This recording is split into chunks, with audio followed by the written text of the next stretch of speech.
England के इंजीनियरों ने वर्षों सरतोड़ परिश्रम किया था। सैकड़ों मजदूर लंबे समय तक काम करते रहे थे। प्रसिद्ध जलयान टाइटैनिक जिस दिन जल में उतारा गया, स्वयं इंग्लैंड के बादशाह वहां उपस्थित थे। इतना विशाल, इतना भव्य और इतना सुदृढ़ जलयान की विश्व में किसी ने कल्पना न की हो। एक पूरे नगर जितना विस्तृत था वह। उसमें विश्राम, भोजन आदि के स्थान तो थे ही, उद्यान थे, क्रीड़ा मंच थे, फुटबॉल का मैदान था। ऐसी कोई सुविधा उसमें अप्राप्य नहीं थी जो इंग्लैंड के नागरिक को पृथ्वी पर किसी नगर में मिल सकती थी। निर्माताओं ने बार बार घोषणा की थी, टाइटैनिक को कोई तूफान तोड़ नहीं सकता। टाइटैनिक अभेद्य है। विशेषज्ञों ने इस घोषणा का समर्थन किया था। समूचे इंग्लैंड का मस्तक गर्व से ऊंचा हो गया था। टाइटैनिक जल में उतरा और अमेरिका की यात्रा पर निकला। इंग्लैंड के प्रख्यात पुरुष उसमें थे।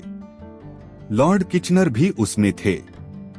बहुत से पार्लियामेंट के सदस्य, लॉर्ड सभा के सदस्य, विख्यात पत्रकार तथा दूसरे प्रसिद्ध पुरुषों को उनके परिवार के साथ लेकर टाइटैनिक ने अपनी पहली यात्रा प्रारंभ की। अनंत समुद्र के वक्षस्थल पर गर्व से टाइटैनिक चला जा रहा था। आज विश्व ने देखा कि मानव क्या कुछ कर सकता है। विशाल टाइटैनिक, उसके यात्री अपने आमोद प्रमोद में निमग्न थे। बेतार के तार से सूचना मिलती रहती। विख्यात पत्र रिव्यू ऑफ रिव्यू के स्वामी मिस्टर स्टेड भी उसी यान में थे। सूचना पाकर वे जहाज के कप्तान के पास गए। कप्तान हंसा, व्यर्थ की बात। आप निश्चिंत रहें, हमारा टाइटैनिक अजेय है। उसकी लौह दीवारें अभेद्य हैं। परंतु पूरे 10 मिनट भी नहीं बीते थे इस बात को जब कि टाइटैनिक फट गया था। समुद्र में बहते हुए एक विशाल हिमपर्वत से टकराकर उसमें समुद्र का जल वेग पूर्वक प्रवेश कर रहा था।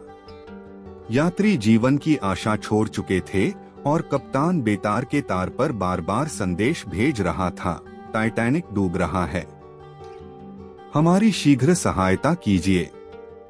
मनुष्य की विद्या बुद्धि के गर्व का प्रतीक टाइटैनिक अपने महामहिम यात्रियों के साथ डूब गया सागर के अतल जल में।